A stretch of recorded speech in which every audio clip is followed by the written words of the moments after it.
قرآن مجید میں یہ بات واضح طور پر نظر آتی ہے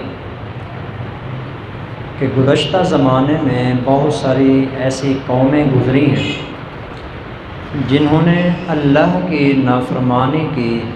اللہ نے ان قوموں کو صفحہ ہستی سے مٹا دیا۔ کسی کو اللہ نے غرق فرما دیا، کسی کو زمین میں دھنسا دیا، اور کسی قوم پہ اللہ نے پتھروں کی بارش برسا دی، اور بعض بدبخت اور بد نصیب قومیں ایسی بھی گزری ہیں جن پہ اللہ نے آگ کی بارش برسائی، پوری کی پوری قوم کو زمین سے ان کا نام و نشان تک مٹا کے رکھ دیا۔ اور یہ اللہ نے قانون ذکر فرما دیا کہ جو قومیں عمومی طور پر ہماری نافرمانی میں چلی جاتی ہیں اور نافرمانی شروع کر دیتی ہیں تو ہم ان کو یوں پکڑ لیا کرتے ہیں۔ اس لیے مسلسل ایک انسان کو توبہ اور استغفار کرتے رہنا چاہیے، کیونکہ گناہ، کمیاں، کوتاہیاں انسان سے ہوتی رہتی ہیں۔ یہ زلزلے کیوں آتے ہیں؟ حضرت عائشہ صدیقہ رضی اللہ تعالیٰ عنہا سے حضرت انس رضی اللہ تعالیٰ عنہ فرماتے ہیں کہ ہم نے پوچھا، یا ام المؤمنین حدثینا عن الزلزلات، ماں جی ہمیں زلزلے کے بارے میں بتائیں کہ یہ دنیا میں زمین پر زلزلے کیوں آتے ہیں؟ تو حضرت عائشہ صدیقہ رضی اللہ تعالیٰ عنہ نے فرمایا کہ جب تین کام ہوتے ہیں نا دنیا کے اندر، اذا اشتباہ الزنا وشرب الخمور وضربوا بالمعازف، جب لوگ زنا کو حلال سمجھنے لگ جائیں، شراب پینے لگ جائیں، اور گانے بجانے میں اور گانے سننے میں مصروف ہو جائیں، غار اللہ تعالیٰ فی سمائہ، آسمان میں اللہ کو غیرت آ جاتی ہے۔ فقال للارض، اللہ زمین سے فرماتے ہیں تزلزلی، ان لوگوں کو ذرا جھنجھوڑ کے رکھ دے۔ زمین ان کو جھنجھوڑتی ہے۔ ماں جی نے فرمایا فَإِن تَابُوا وَنَزَعُوا، اگر وہ سچے دل سے توبہ کر لیں اور گناہوں سے کنارہ کش ہو جائیں پھر تو ٹھیک ہے، اللہ ان کو معاف کر دیتا ہے۔ وَإِلَّا فَهَدَمَهَا، ورنہ اللہ زمین کو چیر کر لوگوں کو اس کے اندر دھنسا دیتا ہے۔ یہ گناہوں کی پاداش میں ہوتا ہے، اللہ کی نافرمانیوں کی وجہ سے اس طرح کے حالات پیدا ہوتے ہیں۔ تو اس لیے سب سے پہلی چیز تو یہ ہے کہ تمام قسم کے گناہوں سے بچنا چاہیے، خاص طور پر یہ تین گناہ جس کی وجہ سے ماں جی نے فرمایا کہ زلزلے آتے ہیں۔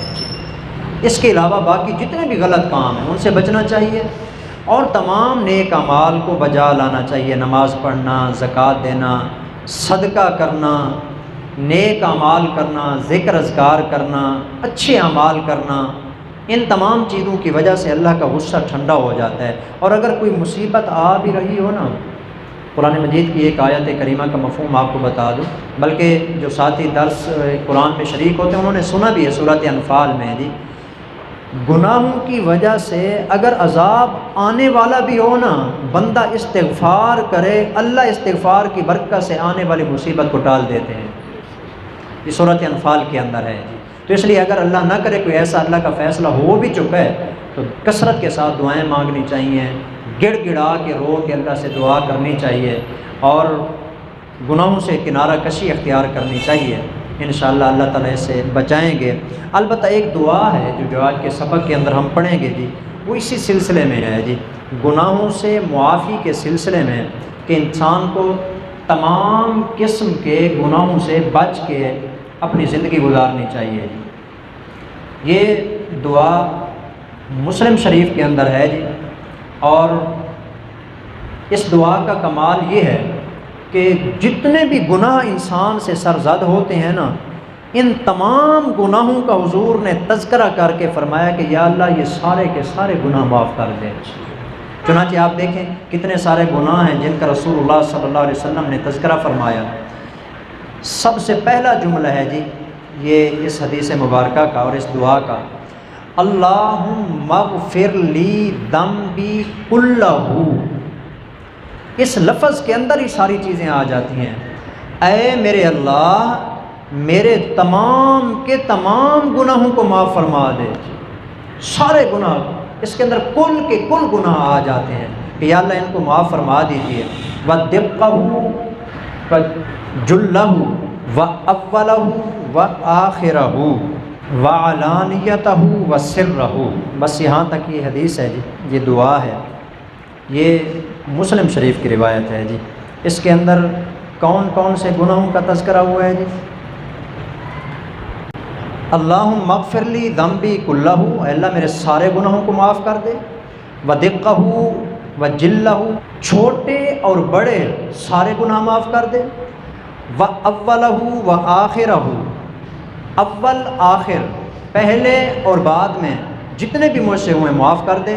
وعلانیتہ وسرہ، یا اللہ جو ظاہری طور پر مجھ سے ہو گئے وہ بھی معاف کر دے، جو پوشیدہ طور پر مجھ سے گناہ ہو گئے اے اللہ تو ان کو بھی معاف فرما۔ تو یہ دعا ہے، اصل کے اندر یہ دعا ہے جی، اگر یاد ہو سکے نا، میں آپ تمام حضرات سے گزارش کروں گا اس کو یاد کیجیے۔ اصل کے اندر یہ دعا وہ ہے جو رسول اللہ صلی اللہ علیہ وسلم رکوع اور سجدے میں مانگتے تھے۔ اصل دعا رکوع اور سجدے کی ہے جی۔ رکوع کے اندر ہم نے تو صرف ایک ہی پڑھنا ہوتا ہے نا، سبحان ربی العظیم، یہ دعا بھی پڑھی جا سکتی ہے اور آپ علیہ السلام پڑھتے ہیں۔ اسی طرح سجدے کے اندر صرف سبحان ربی الاعلیٰ یہ اپنی جگہ پر ہے، لیکن ساتھ یہ دعا بھی اس سجدے کے اندر پڑھی جا سکتی ہے اور مانگی جا سکتی ہے۔ ہمیں اللہ تعالیٰ کی طرف رجوع کرنا چاہیے، توبہ کرنی چاہیے، استغفار کرنا چاہیے اور تمام قسم کے گناہوں سے بچنا چاہیے، خاص طور پر گانا سننا، گانا بجانا، زنا، شراب، یہ وہ گناہ ہیں جن کی وجہ سے زلزلے اور اللہ کے عذاب نازل ہوتے ہیں، وگرنہ تو بہت سارے اور گناہ بھی ہیں، مثلا شرک ہے اس کی وجہ سے ہوتا ہے، کفر ہے اس کی وجہ سے عذاب آتا ہے، ظلم ہے اس کی وجہ سے عذاب۔ بلکہ ایک اور حدیث پاک مجھے ذہن میں آ گئی،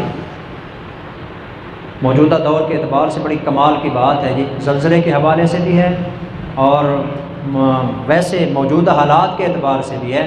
آپ نے فرمایا کہ جس مسلم معاشرے کے اندر، جس مسلم معاشرے، مسلمانوں کے ملک اور مسلمانوں کے معاشرے کے اندر، جس کالونی یا جس شہر کے اندر کوئی بندہ رات کو بھوکا سوتا ہے جی اور صبح بھوکا اٹھتا ہے جی، اللہ اس قوم کے اوپر اپنا عذاب نازل کرتا ہے جی۔